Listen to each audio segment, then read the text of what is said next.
चंडीगढ़ के मेयर चुनाव में बीजेपी उम्मीदवार हरप्रीत कौर बबला जीत गई हैं। हरप्रीत कौर को कुल 19 वोट मिले, जबकि आम आदमी पार्टी की मेयर उम्मीदवार प्रेमलता के पक्ष में 17 वोट पड़े थे।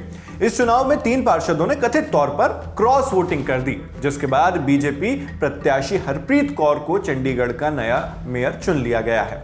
आम आदमी पार्टी और कांग्रेस गठबंधन ने सोचा था कि उनके 19 पार्षदों की संख्या बीजेपी के 16 पार्षदों पर भारी पड़ेगी, लेकिन जब गुप्त मतदान हुआ तो नतीजा ठीक उल्टा आ गया।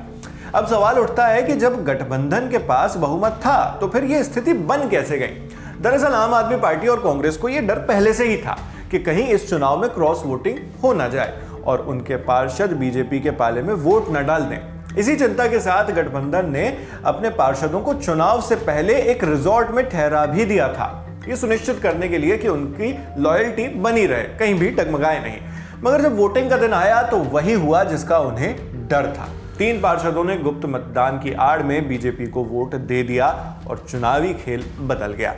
अब चूंकि ये पूरी वोटिंग गुप्त प्रणाली से हुई, इसलिए ये पता लगा पाना मुश्किल है कि आखिर कौन से पार्षद बीजेपी की तरफ झुके। लेकिन इतना तो तय है कि आम आदमी पार्टी और कांग्रेस की रणनीति यहां पर पूरी तरह से फेल हो गई।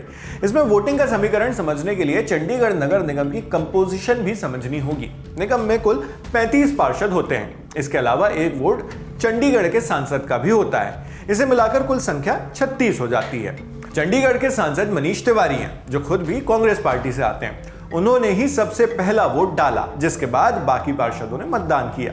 इस बार मेयर की कुर्सी महिला पार्षदों के लिए आरक्षित थी और इस वजह से मुकाबला बीजेपी की हरप्रीत कौर बबला और आम आदमी पार्टी की प्रेमलता के बीच था।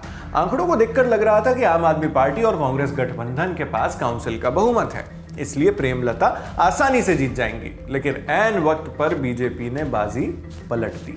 हरप्रीत कौर बबला की जीत जितनी चौंकाने वाली है, उतनी ही दिलचस्प उनकी राजनीतिक पृष्ठभूमि भी है। वो पूर्व कांग्रेस पार्षद देविंदर सिंह बबला की पत्नी है और एक रिटायर्ड आर्मी कर्नल की बेटी भी।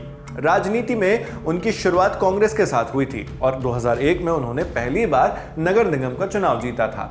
2021 में वो कांग्रेस के टिकट पर फिर से पार्षद बनी, लेकिन 2022 में उन्होंने और उनके पति देविंदर सिंह बबला ने कांग्रेस छोड़कर बीजेपी ज्वाइन कर ली। बीजेपी में शामिल होने के बाद उनके पति देविंदर सिंह बबला को पार्टी का चंडीगढ़ इकाई का उपाध्यक्ष बना दिया गया। यानी पहले कांग्रेस में थे, फिर बीजेपी में आए और अब चंडीगढ़ की मेयर कुर्सी तक पहुंच गए।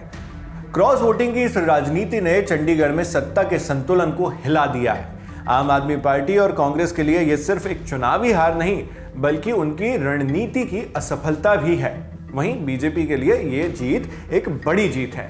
एक ऐसा चुनाव जहां नंबर गेम पहले से गठबंधन के पक्ष में दिख रहा था, वहां आखिरी वक्त पर बाजी पलटना अपने आप में बड़ी बात है, खासतौर पर तब जब चंडीगढ़ मेयर इलेक्शन पहले भी वोटिंग में गड़बड़ी को लेकर घेरे में रह चुका है और वहां के निर्वाचन अधिकारी अनिल मसीह सुप्रीम कोर्ट से डांट भी खा चुके हैं, जो तत्कालीन अधिकारी थे। लेकिन सबसे बड़ा सवाल यह उठता है कि 3 पार्षदों ने ऐसा किया क्यों? क्या यह सिर्फ लॉयल्टी का मामला था या फिर इसके पीछे कुछ और खेल है? गुप्त मतदान में कौन सा पार्षद किसके पक्ष में वोट करता है, ये बाहर नहीं आता, इसलिए असली जवाब शायद ही कभी सामने आए। लेकिन इतना तय है कि ये नतीजे दिल्ली तक की राजनीति में हलचल जरूर मचाएंगे। अब आप इस नतीजे को किस तरह देखते हैं? क्या आपको लगता है कि इसका असर दिल्ली विधानसभा चुनाव पर भी नजर आएगा, जहां आम आदमी पार्टी, कांग्रेस और बीजेपी तीनों आमने सामने हैं? हमें कमेंट बॉक्स में लिखकर जरूर बताइएगा। आपके लिए ये तमाम जानकारी जुटाई है हमारे साथी अर्पित कटियार ने। मेरा नाम है शेख नाविद, कैमरे पर मेरे साथ हैं जतिन, और जिन साथी ने इस वीडियो को एडिट किया है उनका नाम भी आप डिस्क्रिप्शन बॉक्स में देख सकते हैं। देश और दुनिया की खबरों के लिए आप बने रहिए दी लल्लन टॉप के साथ। शुक्रिया।